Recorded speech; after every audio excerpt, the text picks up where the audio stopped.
Buenos días, estamos en el programa de Cambio en el Debate. Hoy es una entrevista con, con don, voy a llamarte don Óscar Maisterra. Estamos esperando a Manuel García Urrutia y queremos hablar sobre el tema de el acceso a la información pública y lo del IFAI y aquí nuestro Instituto de Transparencia y Acceso a la Información Pública del Estado de Michoacán. Entonces, ¿qué antecedente hay de esto del acceso a la información pública, Oscar? Bueno, antecedentes como teóricos es un antecedente muy lejano, ¿no? Desde el punto de vista teórico viene hasta el siglo XVIII en Suecia, si mal no recuerdo. Y aquí de paso hago una cierta propaganda. El IFAI en su página tiene una lista de fascículos que publicó muy interesantes, muy bien hechos, en que se encuentran estos temas, ¿eh? Son 10-12 fascículos. Pero aquí sobre todo lo que ha pasado en Michoacán fue que se empezó con mal pie. La historia del Instituto de Transparencia es un poco triste, la de Michoacán, porque salió la ley de las leyes que hizo sobre todo Ernesto Villanueva, que fue uno de los promotores del Grupo Oaxaca, que fueron los que promovieron la ley sobre transparencia. Y basados en esas leyes y basados también en la experiencia, fue cuando aquí, sobre todo, si mal no recuerdo, es así porque me lo dijo alguna vez Lázaro cuando era gobernador, es Alma Espinosa quien promueve sobre todo esta ley, ¿no? Que era la de comunicación social en tiempos de Lázaro Cárdenas. Entonces se nombró la primera terna, del profesor Alvarado y se me dan los nombres ahorita, pero gente muy inteligente, también dos abogados. En la época de Lázaro Cárdenas. Sí, en tiempo de Lázaro. Y se pelearon. Yo creo que era gente muy capacitada, ¿eh? Pero se pelearon. Hubo un tiempo en que la pelea fue muy un poco grave, y intervino el Congreso y luego intervino la Secretaría de Gobierno y les pidieron la renuncia, y ellas aceptaron la renuncia cuando podían no aceptarla porque se pueden amparar, etc.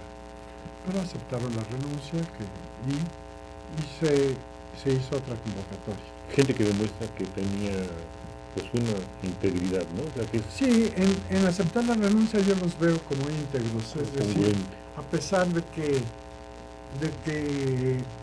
podían haberse defendido, ¿no?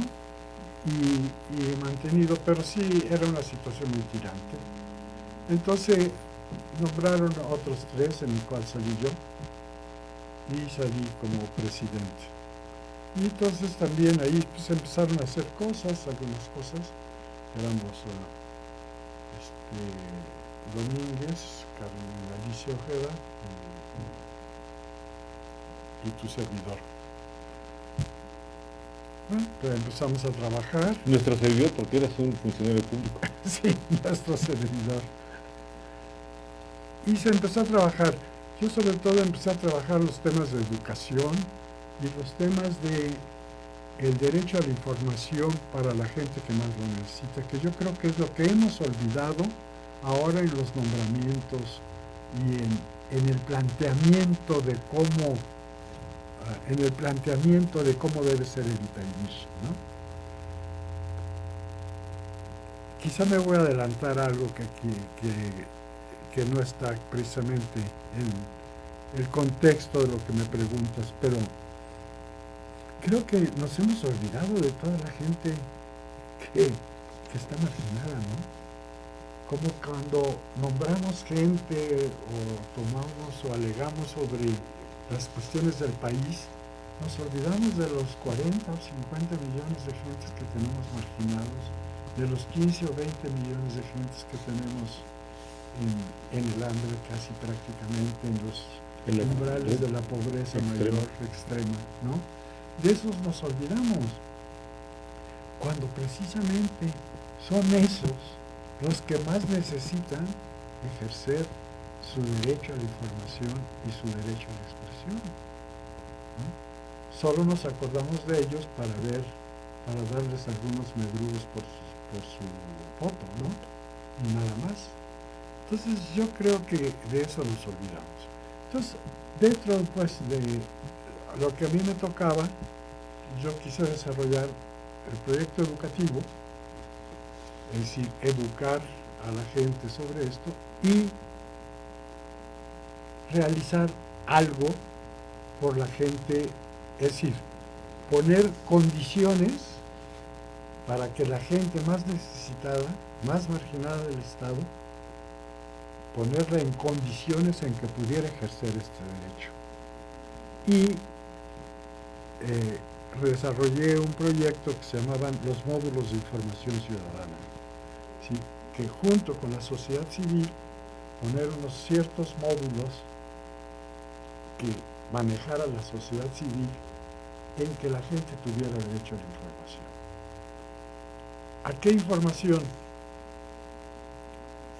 ¿Por qué veía yo esto? Años antes estuve en un proyecto con Armando Bartra, que es una gente que yo estimo muchísimo, que yo creo que nadie sabe de economía campesina en este país como Armando, que es un hombre además muy, muy consecuente y muy profundo en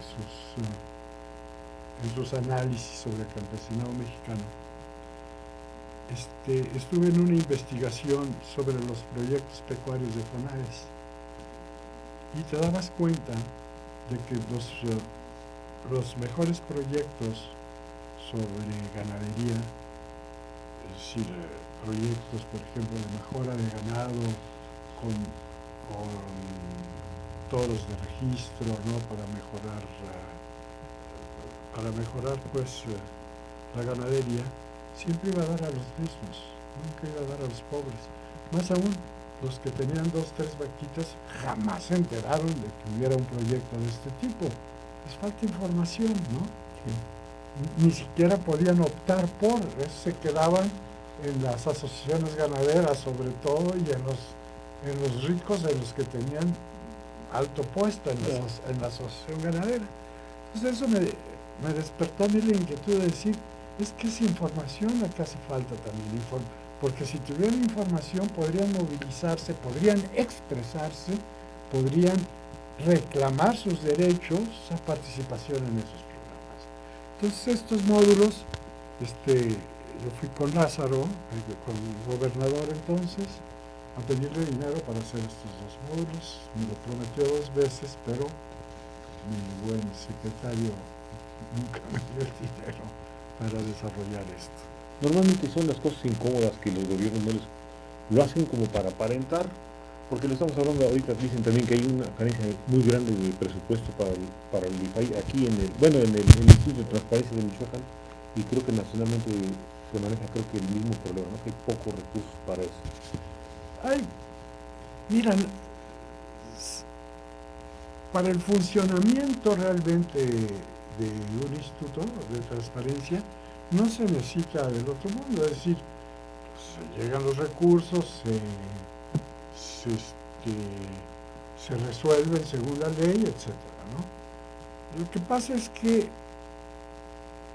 para otra parte que es obligatorio del instituto, que es precisamente fomentar este derecho, influir en la educación para este derecho, eso sí, hay muy pocos programas y casi no se mueve. Yo no sé que hagan algo, ¿no? Es decir, no sé, yo ahora he entrado a la página y no he visto gran cosa. Le llaman, no sé, le llaman preparación o le llaman capacitación. Capacitaciones, pero ¿qué son las capacitaciones? Juntar a presidentes municipales y decir, si esta es la ley. Nada. Llevan 20 gentes ahí para que aparezcan en la foto. Sí. La mitad del tiempo, se la pasan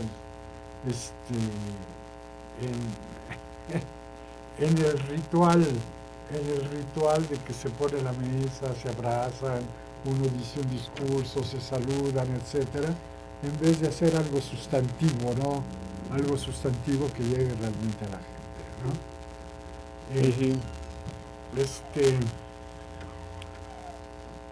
Ya llegó nuestro invitado. Nuestro próximo invitado, así es que se cayó. Hola, Polo.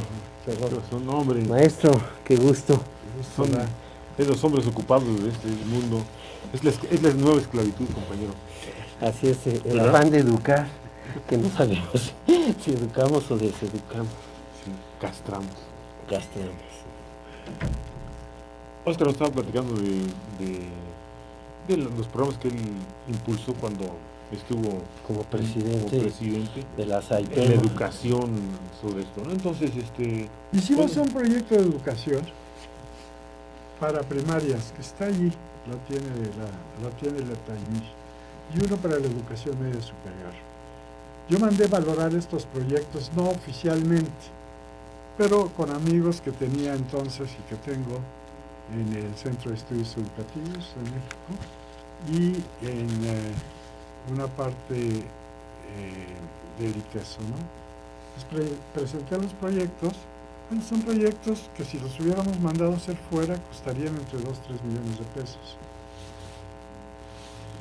Cuando yo salí de la SAIPEMO le pregunté a quién se quedó que si los había leído.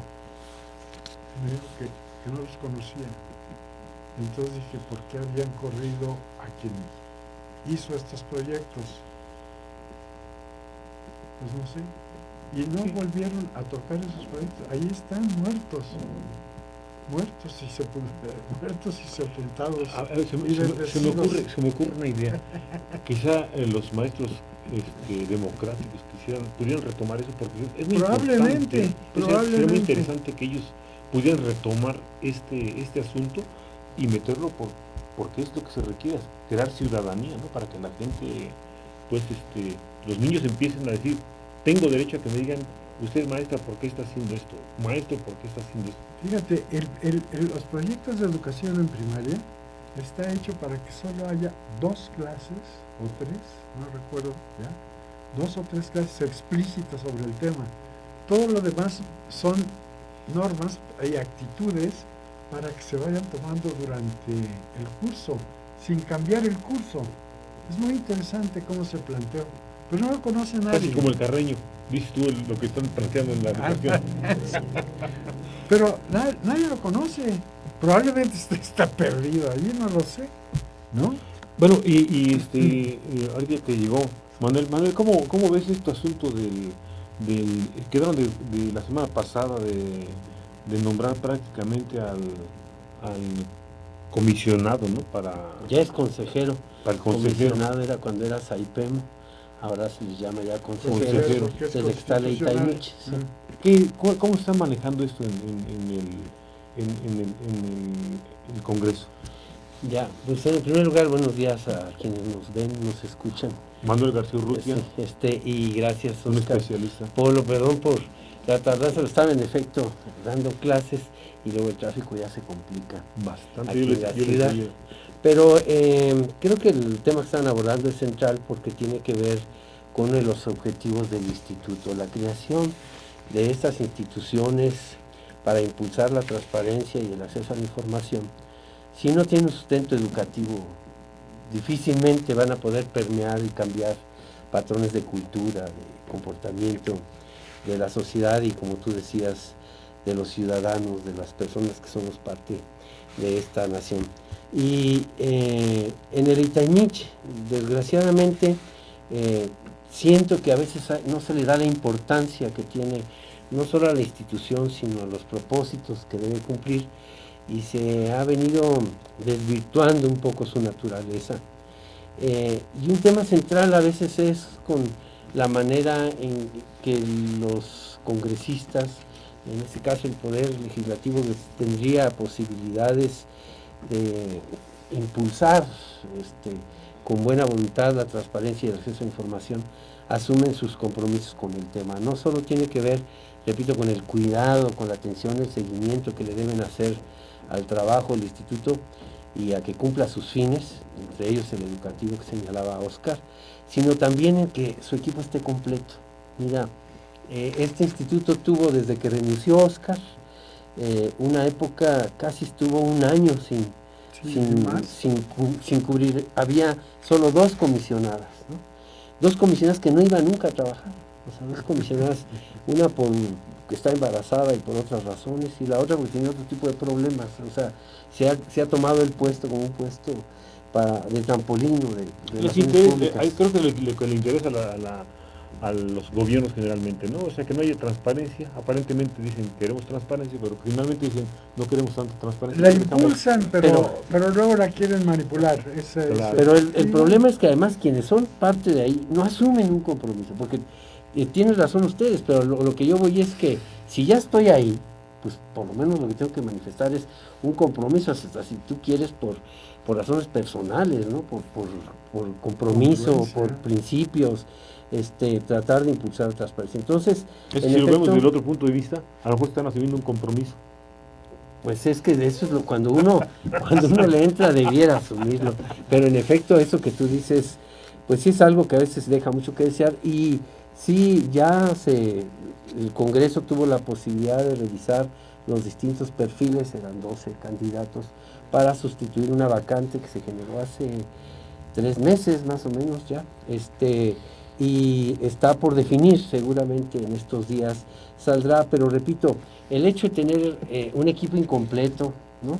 Que tiene que resolver no solo las quejas o los recursos de trabajo cotidiano, los monitoreos a los sujetos obligados, sino principalmente el desarrollo de tareas estratégicas, ¿no? La promoción de la cultura de la transparencia y el acceso a la información. Estamos hablando con Manuel sobre cómo estaba la posibilidad de que realmente representara un instituto que sirviera a la sociedad, no sirviera a los intereses de la clase política y de los partidos en el poder. Esto que tú dices es importantísimo. Yo creo que una de las cosas que ha dejado de hacer el instituto por su propia dinámica es vincularse hacia la sociedad.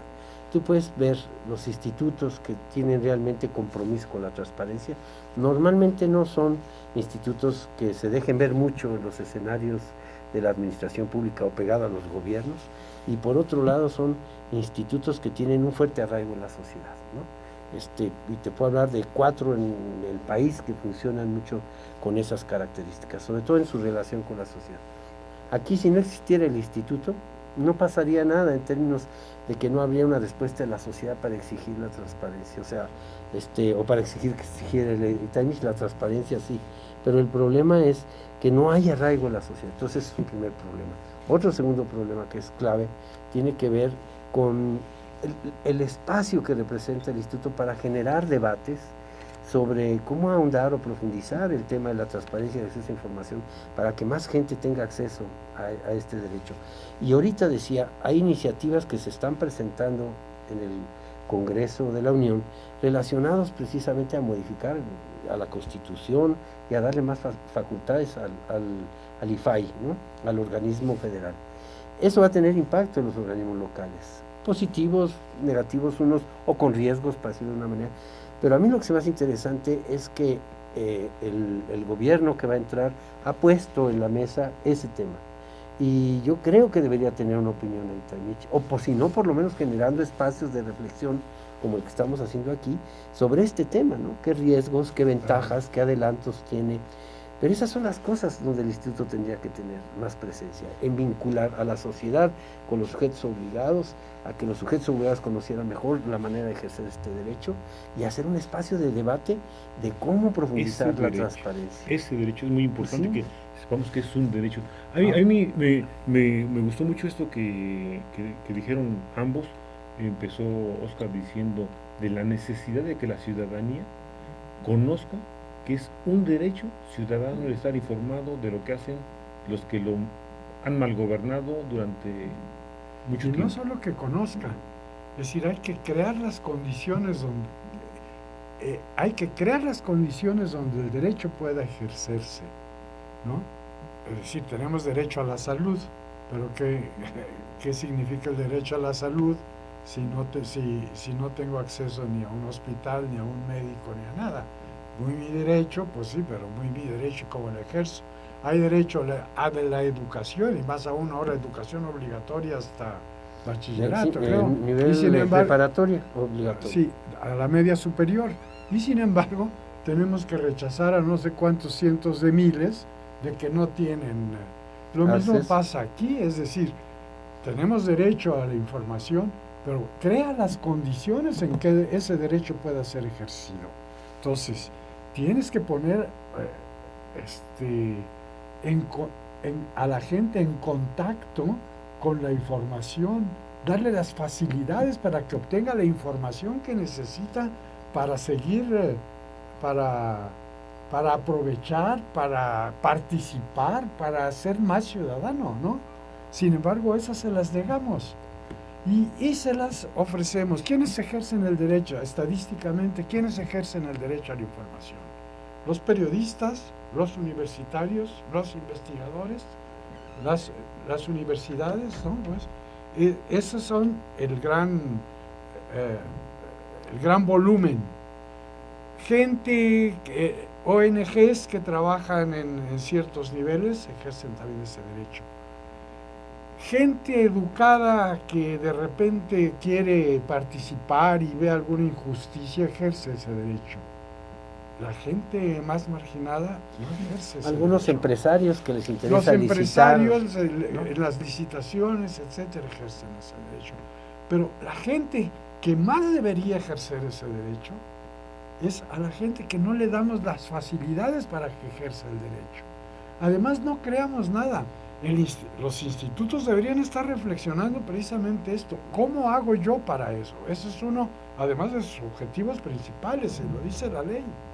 Y segundo, además, que no se educan tampoco, ¿no? Fuimos invitados, Manuel y yo, hace este fin de semana, ¿no? La semana pasada, a una reunión en que se está estudiando sobre cuáles son los indicadores para que la sociedad civil ejerza esta vigilancia, para que la transparencia realmente sea efectiva, ¿no? En fin, una serie de cosas que está reflexionando la sociedad civil. Sin embargo, los institutos no convocan a este tipo de reflexiones, sino convocan a este tipo de actos, que francamente no es que yo quiera denigrar estos actos, pero es como la presentación del informe, que además son informes muy sesgados, porque decir que el gobierno cumple con el 97% de sus obligaciones en transparencia, cuando tú estás viendo en el Congreso que todavía no se ponen de acuerdo de cuántos millones sí, cuántos millones no son de deuda, etcétera, quiere decir que no hay ninguna transparencia en ese nivel. Entonces, que los indicadores de transparencia que están usando son los meramente estrictos que están en la ley y ningún otro, que no se ha reflexionado sobre los indicadores de transparencia como lo está haciendo la sociedad civil, ¿me entiendes? Entonces esas cosas, ¿no?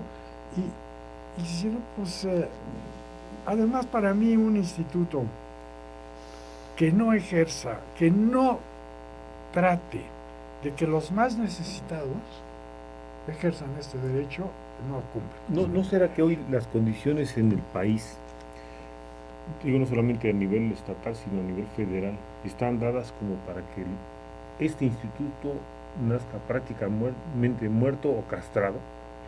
Porque a veces los intereses partidarios son muy fuertes, muy fuertes.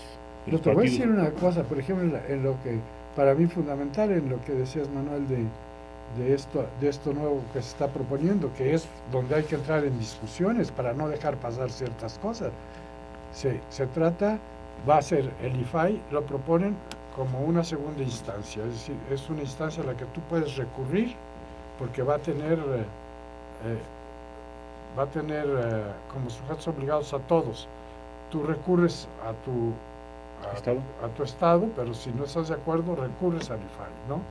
Sin embargo, el punto clave del IFAI está también en cómo se nombran los consejeros, y eso no se toca, van a nombrar 2 consejeros más, porque son 5 ahorita, va a subir a 7, porque va a haber más carga de trabajo. Sin embargo, exactamente con el mismo método. Si los propone el Ejecutivo y los ratifica el Senado. Y los ratifica el Senado. Y estamos viendo hace ratito y ya vamos a empezar con lo mismo sí, de siempre. El problema es que la manera en que se nombran a los representantes en esta propuesta, en esta nueva iniciativa que ha mandado el presidente electo al Congreso como parte de las iniciativas que está lanzando, ¿no? Que son 3 en concreto, uno que tiene que ver con la contabilidad nacional, que creo que también tiene cuestiones muy interesantes en materia de rendición de cuenta, y buscando homologar los patrones y el manejo de las finanzas. Creo que está interesante y que en efecto la medida de transparencia y rendición de cuentas debe ser acompañada con otras leyes, pero esa ley yo particularmente es la que más creo que tiene viabilidad y se me hace la más interesante, porque eso va a permitir que cualquier ciudadano pueda conocer cómo está ejerciendo el presupuesto en los distintos estados y entidades del país. Esa me interesa. Pero ya no van a querer que lo anterior, porque va a aparecer lo de Monex y lo de esto, entonces si no... Bueno, siempre después del niño ahogado tapamos el... También hay uno, te quiero decir, para dar transparencia a los gastos del gobierno en las televisoras. Esa es la otra ley y la tercera es la de una comisión de corrupción o contra la corrupción que sustituye a la Secretaría de la Función Pública. Esas 3 iniciativas están interesantes, pero la Lita Imich es una que está muy vinculada a una necesidad social. Entonces, en ese sentido, lo que dice Óscar es muy importante, porque nos hemos encontrado que le van a subir la categoría del IFAI como órgano autónomo, igual que la Comisión de Derechos Humanos, el IFE, etcétera. Pero le suben el nivel, pero finalmente quien sigue proponiendo, si no son los partidos, es el Ejecutivo. Entonces, pues ya de entrada te cuestiona si realmente alguien puesto por el que va a ser vigilado va realmente a poder cumplir su función. Entonces habría que buscar mecanismos donde la sociedad civil tuviera más injerencia y fuera un mecanismo que nos permitiera que la gente que ocupa estos cargos de consejeros en institutos autónomos, en órganos autónomos, ya sea en el IFE o en el propio IFAI, sea gente que sea reconocida por la sociedad, que tenga un perfil y una trayectoria ética reconocida por la sociedad y no con perfiles claramente partidarios. Mira, yo quisiera abordar un poquito, se habla en la prensa, en los medios, que el 50% de los municipios no han transparentado sus gastos, ¿no? Entonces, te quedaste corto. Bueno, es lo que dice, al menos el 50% dice, no han transparentado qué pasó. Entonces, ahí, ¿qué trabajo hizo el instituto aquí en el estado? Seguramente... Bueno, no tiene muchas facultades, pero lo que hace es evaluarlos estrictamente en su página. Ni siquiera se cumple en eso. Las licitaciones que estábamos platicando. Las licitaciones no nunca son... O sea, si en Michoacán estamos hablando del 70% de municipios que no cumplen, me estoy portando conservadoramente. O sea, son mucho más los municipios que no tienen posibilidad de transparentar ni siquiera aquellas cosas que les son obligadas por la ley. Yo creo que una tarea, y esas son de las cosas que yo me proponía, porque yo me propuse como candidato, es precisamente a través de la agenda desde lo local, con 6 indicadores, como dice Óscar, muy sencillos, hacer que por lo menos el 100% de los municipios cumplan con esos 6 indicadores para tener municipios transparentes. No es la transparencia en sí, pero el hecho de que ya puedan cumplir con subir la información que la ley les obliga, con el hecho de que se vinculen a la sociedad, el hecho de que hagan campañas en contra de la corrupción y por la transparencia y el acceso, el hecho de que pongan programas que son necesarios o son los que la gente puede acceder en sus comunidades de manera, esas cosas, que tenga acceso a esa información, cómo le hace a través de volantes, de folletos, de visita a las colonias, de las organizaciones comunales, cómo le hacen para difundir estas cosas. Si lográramos eso, Polo, estaríamos ya en otro nivel, ¿no? Pero bueno, eso significa voluntad, ni siquiera es un problema de ley, es un problema de voluntad. Es algo de lo que estaban proponiendo también la gente del 132 un poco, ¿no? O sea, claro, es exactamente el momento. Yo soy 132, estaban proponiendo un acceso a la información, y una cosa a mí fundamental me hace educar a la gente de que tenemos el derecho de exigir información a nuestros gobernantes. Yo quiero tocar aquí un caso que se me hace interesante. Los partidos políticos, hoy el PAN y el PRD, están pidiéndole a Fausto Vallejo, al gobernador de nuestro estado, que diga quiénes son los acreedores, los nombres de los acreedores, y dice, no, eso no lo podemos dar, porque es peligroso para las compañías, para los que hicieron eso. Entonces dice uno, entonces, si a esos niveles se está conculcando la información, ya nos imaginamos para el ciudadano que dice, yo quiero saber, pues, ¿no? Tiene que probar, según la ley, tendría que probar que eso es peligroso. Tendría que hacer una reunión para determinar que esa, es decir, con su consejo, para determinar esa información como reservada y dar las razones para que esa información se reserve. Y hay criterios en la ley que son los que tienen que decir, si pones al país En riesgo de su seguridad, sí. sí, en su seguridad, bueno, o en peligro una persona determinada, Pero etcétera. eso, pero es decir, publicamos los nombres de los que reciben ayudas de Cedesol. Eso sí los publicamos completos. ¿Sí? pero a ver, lo que dice Entonces, Oscar es ¿por cierto, qué? o sea, como ciudadano, si tú quisieras saber quiénes son a los que el gobierno les adeudó, tú como ciudadano tienes que seguir, si no te lo da el gobierno, tienes que seguir un requisito, o sea, unos pasos para pedir esa información a través del ITAIMICH, y el ITAIMICH también tiene que aprobar los acuerdos de reserva cuando esa información no se puede hacer pública.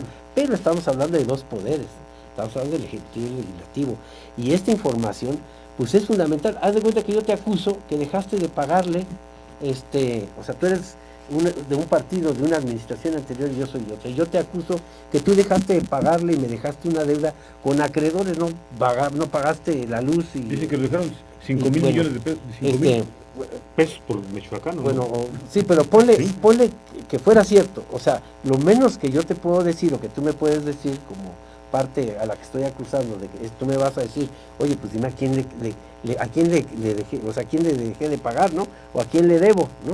Y tú me dices, mira, le debes a este. Además, porque tienes que aclararlo, porque si no, lo que tiene que hacer este gobierno es meter a la cárcel y establecer procedimientos contra aquellos que dejaron de pagar debiéndolo hacer, o para que nos digan dónde dejaron el dinero que dicen que pagaron. O sea, yo estas cosas me las creo, por eso es importante la transparencia y la rendición de cuentas cuando se empieza a actuar legalmente y penalmente. Mientras que yo no vea en la cárcel a nadie, o mientras que yo no vea que se tomen medidas para que esto se resuelva por las vías legales, ¿no? Por las vías que está establecida en la ley, pues difícilmente, más bien lo tomo como una cuestión mediática, y otra vez la transparencia, la rendición de cuentas sigue siendo como una bola de humo, ¿no? Y tenemos 5 minutos para concluir. Entonces, ya no nos tocaba lo del Renault ni lo del Renave. Yo me quedaría con... Que se complementaría con lo del IFE, porque el IFE también hubo un momento en que el padrón se corrió de que se había vendido. Exactamente. Son datos privados, ahora la ley ya protege que Ahora, no se puedan utilizar esos datos. ¿Cómo concluiríamos con esto de la nueva iniciativa del candidato ya electo, ¿verdad? Para ti. El candidato, no, bueno, para todos nosotros. Sí. Ahora sí que Legalmente. queramos o no queramos, ya estamos, ¿no? No podemos desconocer a nuestro presidente electo. Hay una nueva iniciativa que él manda en este sentido.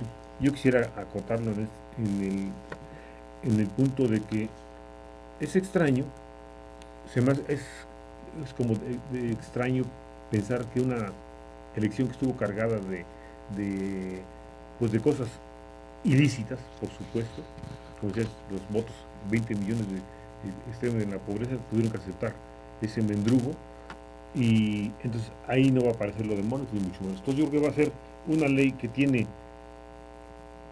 a partir de el 1 de diciembre para adelante, y después decir, bueno, vamos a ver, o cómo la... Oscar. No, la interpretación, la primera a mí que se me viene a la mente es todo candidato que no llega muy legitimado, ¿no? Llega legalmente, pero no con una legitimidad moral o una legitimidad delante de la gente, necesita legitimarse de algún modo, ¿no? Salinas hizo la reforma electoral, ¿no? Bueno, nada más le dio al IFE, creó el IFE, pero lo dejó Creó el dependiente IFE. de la Secretaría de Gobierno. Pero bueno, de Gobernación. hizo ciertas cosas. Metió Y a la ahora cárcel a la Quina. Calderón pues hizo su guerra, ¿no? Pues legitimarse, porque Y aquí ¿qué es lo principal de que fue atacado? De deshonestidad en todo el uso de los medios, entonces voy a pasar una ley anticorrupción, que probablemente la dirigirán Deschamps y el Bester Gordillo, ¿no? Voy a, fui totalmente opaco en mis relaciones con Televisa, etcétera. No, pues la transparencia, vamos a mejorar todo lo que se refiere al IFAI, ¿no? Es decir, va a pasar una serie de leyes. Qué bueno, hay que aprovechar esa coyuntura, hay que aprovecharla, pero como decía Manuel, si nosotros tenemos algo que decir dentro de esas leyes, ¿no? Que hagamos foros, y sobre todo la gente que está implicada en todo esto y que está, además, que va a sufrir o va a aprovecharse de esta renovación de las leyes, como es el Itaimish. Ahorita deberían estar estudiando sobre el asunto, deberían estar haciendo foros con la sociedad civil. ¿De qué se trata? ¿Qué proponemos? ¿Qué proponemos al Congreso? La comisión del Congreso, echarla a andar pronto. Si no es un artículo, no es un tema de segundo orden. Yo creo que está cortando Lupita, casi. sí, yo creo que es muy importante que sí veamos estas leyes con detenimiento y con un ánimo abierto, porque siempre hay riesgos, en cualquier legislación de esta uno siempre busca qué está atrás, pero yo creo que hay cosas que habría que analizar en esta, por lo menos en la de transparencia y acceso a la información, porque yo creo que elevar el rango de la autonomía del IFAI es positivo. Creo que el hecho de que se aumenten los comisionados es positivo. Creo que en efecto de nada nos sirve si sigue siendo el presidente quien los nombra, ¿no? Cuando debe ser el sujeto obligado, es el que vas a vigilar. Y creo que hay que revisar muy bien. Y un Senado a modo, ¿no? Que tenemos. Pues sí, además sí, donde tienes mayoría. Entonces lo que importa es ver, por ejemplo, la injerencia que va a tener el IFAI en las instancias estatales, y como decía Óscar, los institutos estatales van a usar como segunda instancia, o va a existir como segunda instancia el IFAI para las resoluciones de los institutos estatales. Entonces tenemos que revisar qué tan importante o qué tanto afecta o no afecta el funcionamiento y la labor de los órganos estatales. Hay que ver, por ejemplo, los ciudadanos van a poderse amparar frente a resoluciones del IFAI. Bueno, ¿eso qué significa de positivo o de negativo, ¿no? Creo que lo que hay que hacer es reflexionar estas leyes, y como dice Óscar, lo que tenemos, si queremos ampliar la democracia, es generar espacios de deliberación, y que podemos tener muchas leyes, pero si no hay voluntad política para que esto se apliquen, de nada nos sirve. Podemos seguir reformando la ley electoral, la ley de transparencia. Una tarea para los maestros, como dices, si hay esos documentos para esto, valdría la pena que los maestros de primaria empezaran a generar ciudadanía. Sí, que ahí lo que importa es la práctica. Claro. En la escuela es ya no tanto esto, sino meter la práctica, que la gente sepa que tiene derecho, como decías tú, a exigir la Así está información. empezado los textos que hicimos. Con los niños decir, maestra, ¿usted por qué está haciendo esto? El director, ¿cuánto entró de cuotas? ¿Cuánto? Porque claro, hasta en las mismas escuelas hay un desconocimiento absoluto de lo que, cuánto aportan, cuánto se gastó. O sea, los sociedades de padres de familia y las y escuelas padres son reproducen los esquemas inculturar. autoritarios y verticales. Reproducimos, compañero. Bueno, sí, tienes toda la razón. Esa crítica me viene bien. Y no somos espacios de deliberación y de reflexión. Y también reproducimos mucho la opacidad de nuestro funcionamiento. Entonces, tenemos que empezar desde casa, pues. Sí, yo creo que nos quedaría un nuevo programa para ver, ahora que tengamos en las manos esta nueva iniciativa que mandó Enrique Peña Nieto. Sí, porque hay que decir que la nueva, todavía hoy el PRI le hizo modificaciones, sacaron al Tribunal Electoral del Poder Judicial de la Federación como un órgano. Vas a ver los sindicatos. Bueno, entonces están haciendo todavía modificaciones. Imagina que le toca de Champs. Sí, claro. Y el Bester, no me olvídate. Es porque se están volviendo. En el caso de nuestra ley son sujetos obligados. En nuestra ley, si son los sindicatos, los recursos públicos que reciben, tienen que transparentar eso. Y no lo hace el instituto, con esos no se mete. Pero los partidos y los sindicatos deben transparentar el manejo de los recursos públicos que reciben. Bueno, pues nos despedimos, muchas gracias. Bueno, Óscar, don Óscar Maestero, Óscar, un señorón, y Manuel García no está, Urrutia, servidor. Manuel no es nada despreciarle tu prestigio como un ser bien comprometido, y nos quedaría muy bien que estuvieras ahí en el nuevo instituto, porque creo que tienes una posición bastante, pues, crítica, ¿no? Y sobre todo has mostrado congruencia a lo largo Pues muchas de gracias tu vida profesional. Te agradezco, Entonces, desgraciadamente ahí, pues habrá que ver qué decir el Congreso, pero te lo agradezco. muy bien. Bueno, muchas gracias, nos despedimos. Hasta luego. Pues sí, ya que se conozca la ley.